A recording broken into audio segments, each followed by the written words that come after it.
देखो बहुत सारे स्टूडेंट्स को किसी और सब्जेक्ट से डर लगे या ना लगे, लेकिन मैथ से तो डर लगता है। और पता नहीं कि कुछ स्टूडेंट्स को मैथ के क्वेश्चन को देखकर ऐसा क्यों लगता है कि ये मुझसे ना हो पाएगा। इसके लिए तो स्पेशल लोग होते हैं। देखो किसी भी सब्जेक्ट के प्रति हमारा माइंडसेट ही उसको हार्ड या इजी बनाता है। देखो मैथ एक नॉर्मल सब्जेक्ट की तरह है, बस आप कुछ मिस्टेक करते हो इसलिए आपको मैथ डिफिकल्ट लगता है। लेकिन इस वीडियो के बाद आपका मैथ भी काफी नॉर्मल हो जाएगा। हो सकता है कि इसके बाद आप मैथ में बाकी सब्जेक्ट से अच्छा कर पाओ, और ऐसा हो सकता है 100%। देखो कोई भी सब्जेक्ट हार्ड तभी होता है जब वो हमारे पल्ले ना पड़ता हो, समझ में ना आता हो। आपको हिस्ट्री हार्ड क्यों नहीं लगता, जियोग्राफी हार्ड क्यों नहीं लगता, साइंस हार्ड क्यों नहीं लगता? क्योंकि वो आपको पढ़ते वक्त लाइन बाय लाइन समझ में आ जाता है। लेकिन मैं इतना जरूर कर सकता हूँ कि आपको उसमें से बहुत कुछ याद नहीं होगा।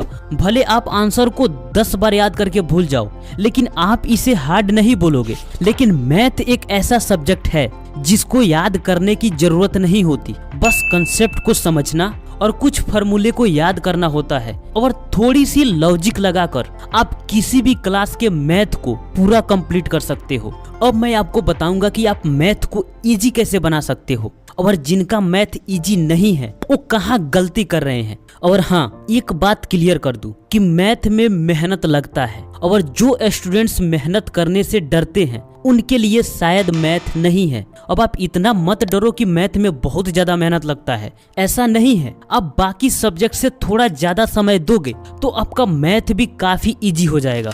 नंबर 1, मैथ का बेसिक नॉलेज गैदर करो। मैथ उन स्टूडेंट्स के लिए इजी हो जाता है जिनका अर्थमेटिक यानी अंक गणित पर पकड़ अच्छी होती है। मैथ को अच्छे से सॉल्व करने के लिए सबसे पहले कम से कम आपको 20 तक टेबल यानी पहाड़ा याद होना चाहिए। उसके बाद आप पॉइंट नोट करते जाओ। एडिशन यानी जोड़, सब्ट्रैक्शन यानी घटाव, मल्टीप्लिकेशन यानी गुणा, और डिवीजन यानी भाग आपको तो अच्छे से आना चाहिए। उसके बाद स्क्वायर एंड स्क्वायर रूट यानी वर्ग और वर्गमूल।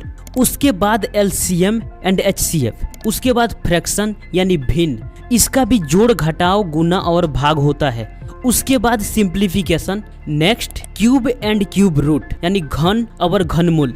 नेक्स्ट रेशियो एंड प्रोपोर्शन यानी अनुपात एवं समानुपात। एक्सपोनेंट यानी घातांक। टाइम एंड डिस्टेंस समय एवं दूरी, और परसेंटेज यानी प्रतिशत। और इन सबको पेपर पर नोट कर लो और इस पर अपनी पूरी पकड़ बनाने की कोशिश करो। पर ये सब चीजें तो आप फर्स्ट क्लास से सीखते आ रहे हो, तो अगर इसमें आपको थोड़ी कमी लग रही है तो आप फिर से रिवाइव करो, या आप पॉइंट बाय पॉइंट को यूट्यूब पर सर्च करके भी सीख सकते हो। अगर इस पर आपकी पकड़ अच्छी हो गई तो मैथ आपके लिए इजी और इजी हो ही जाएगा। ये मैथ का बेसिक नॉलेज है, और इन्हीं बेसिक्स पर जिनकी पकड़ अच्छी नहीं होती उनके लिए मैथ चैलेंजिंग यानी डिफिकल्ट हो जाता है।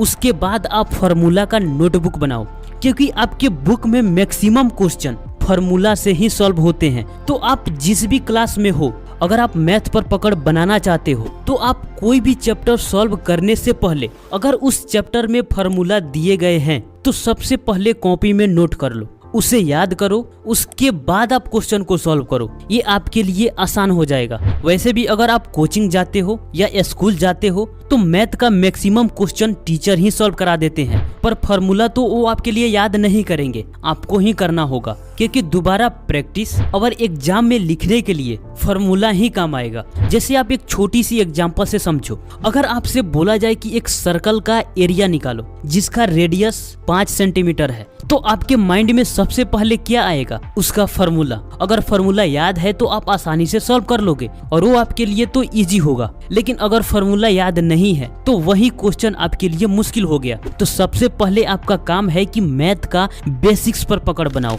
नंबर 2, कंसेप्ट को समझो। देखो मैथ को याद किया ही नहीं जा सकता, ये कंसेप्ट पर बेस्ड है। कंसेप्ट क्लियर तो मैथ क्लियर। बस कंसेप्ट को समझने में ही थोड़ा बहुत जो परेशानी होता है उसी से बहुत सारे स्टूडेंट्स को मैथ हार्ड लगता है। इस पर भी आप अच्छी पकड़ बना सकते हो अगर आप थ्योरी पर टाइम देते हो। फॉर एग्जाम्पल, अगर आपसे बोला जाए कि आप राइट ट्रायंगल का एरिया निकालो यानी समकोण त्रिभुज का क्षेत्रफल निकालो जिसका हाइपोटेन्यूज 10 सेंटीमीटर और बेस 6 सेंटीमीटर है, तो सबसे पहले तो आपको ये पता होना चाहिए कि आखिर में समकोण त्रिभुज होता क्या है, इसका किस भुजा को कर्ण, किस भुजा को आधार और किस भुजा को लंब बोलते हैं। उसके बाद में अगर आपको इसका क्षेत्रफल निकालना है तो सबसे पहले इसका फॉर्मूला याद होना चाहिए 1/2 बेस इंटू हाइट। पर क्वेश्चन में हाइट का तो वैल्यू ही नहीं है, तो अब हाइट निकलेगा कैसे? तो फिर हम इसका फॉर्मूला ढूंढेंगे। तो इसका फॉर्मूला होता है height is equal to root under hypotenuse square minus base square. अब इतना जब कर लोगे तो सिंपली अब आपको प्रोसेस को फॉलो करना है। अब यहाँ मैथ का बेसिक काम आएगा, गुना कैसे किया जाता है, रूट को कैसे हटाया जाता है, ये तो मालूम होना चाहिए। इसके बाद जब हाइट निकल जाए तब आप एरिया इजीली निकाल लोगे, राइट।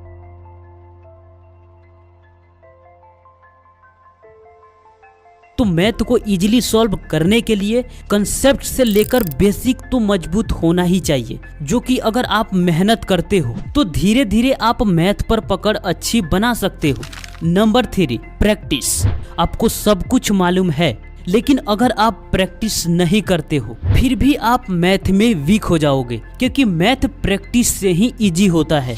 और जो लोग मैथ पर समय नहीं देते फिर वही बात आती है कि मैथ हार्ड है। अगर आप क्वेश्चन सॉल्व करते हो, अगर आपसे उसका राइट आंसर नहीं आता है तो इसका मतलब ये नहीं है कि आपके लिए मैथ तो हमेशा के लिए हार्ड ही है। ऐसा सबके साथ होता है, एक बार नहीं आता, 2 बार नहीं आता, तीसरी बार में आ ही जाता है। देखो, अगर आपको मैथ समझ में नहीं आता है तो आप किसी से भी हेल्प ले सकते हो, इसमें शर्म की कोई बात नहीं है, क्योंकि मैथ अपने आप समझ में नहीं आता, इसके लिए दूसरों का हेल्प लेना ही पड़ता है। अगर आप चाहो तो मैथ का ग्रुप डिस्कशन भी कर सकते हो, जिसमें एक दूसरे का प्रॉब्लम सॉल्व हो जाता है, या टीचर तो आपके लिए हमेशा अवेलेबल है, तो कोई दिक्कत की बात ही नहीं है। तो बस आपको मैथ का बेसिक्स नॉलेज मालूम होना चाहिए, कंसेप्ट को समझने के लिए थ्योरी पर ध्यान देना होगा, थोड़ा लॉजिक लगाना होगा और लास्ट में प्रैक्टिस करना होगा। आप जितना प्रैक्टिस करोगे मैथ आपके लिए उतना इजी बनता जाएगा। तो आप ये चीजें करो, फिर आप नहीं बोलोगे कि मैथ मेरे लिए हार्ड है।